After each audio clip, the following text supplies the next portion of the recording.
In his play Hamlet, William Shakespeare comments on the limitations of the objective mind and its ability to understand existence. There are more things in heaven and earth, Horatio, than are dreamt of in your philosophy. Our mind's view of the existence of the universe and its significance is blinded by our reliance on what we can observe with our senses and our ability to correctly organize and interpret what we perceive.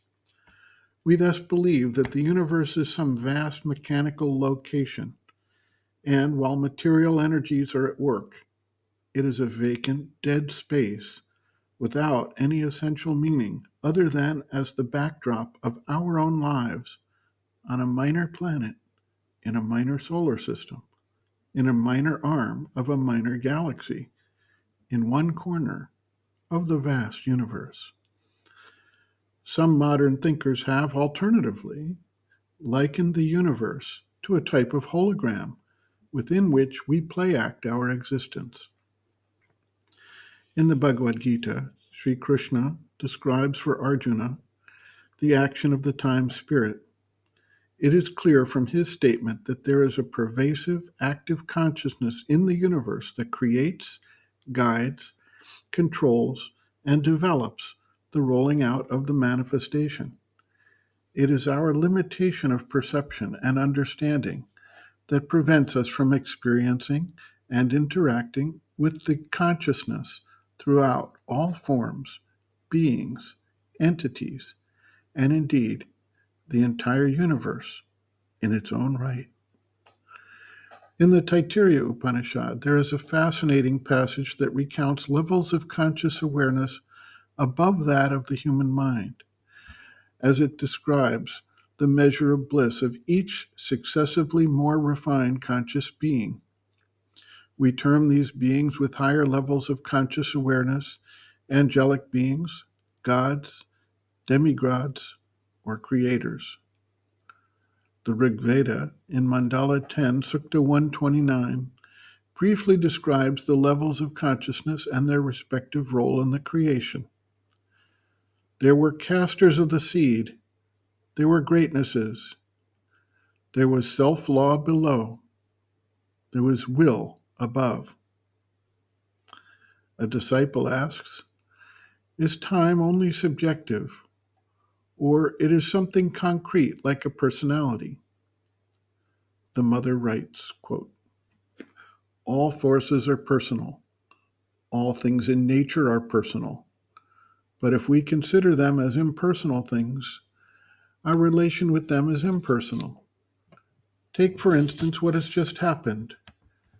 If you are a meteorologist and have calculated all the wind currents and all that, and say, given that this has happened, that will happen, and there will be so many days of rain and all that, so this is a force for you, which we are compelled to call a force of nature, and you can do nothing about it except look on quietly and wait for the number of days to pass. But if it happens that you have this personal relation with the little conscious entities which are behind the wind, behind the storm, behind the rain, the thunder, behind all these so-called forces of nature, which are forces and personal forces, if you have a personal relation with them and can create a kind of friendship through this relation, instead of considering them as enemies and inexorable mechanisms which you have to put up with without being able to do anything, perhaps you could manage to establish a slightly more friendly relation and have an influence over them and ask them, why do you feel like blowing and making the rain fall? Why don't you do it elsewhere? And with my own eyes I have seen. I have seen this here, seen it in France, seen it in Algeria. The rain falling at a particular, altogether fixed place, and it was actually exactly a place where it absolutely needed to rain because it was dry and there was a field which needed watering. And at another place there was, at a distance from here to the end of the hall, at the other place there was a small sunlit spot. Everything was dry. because to have the sun there was necessary.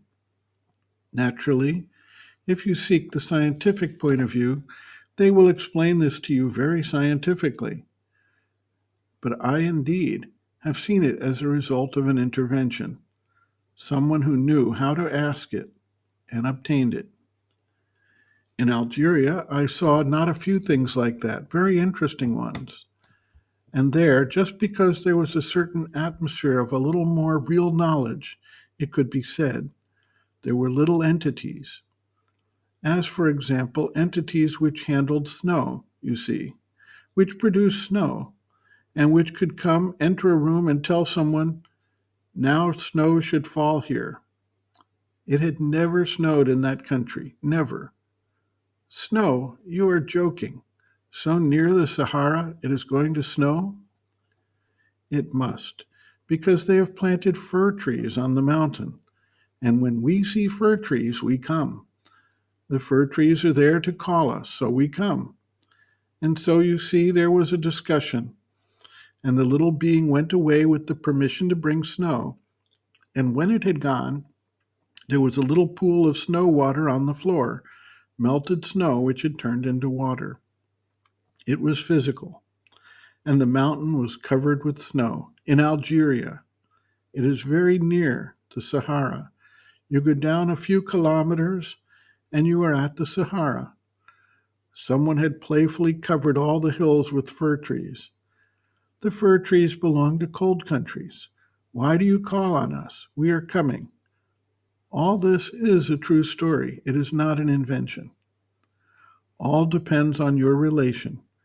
This, too, it is quite possible the meteorologist scholars would have been able to explain.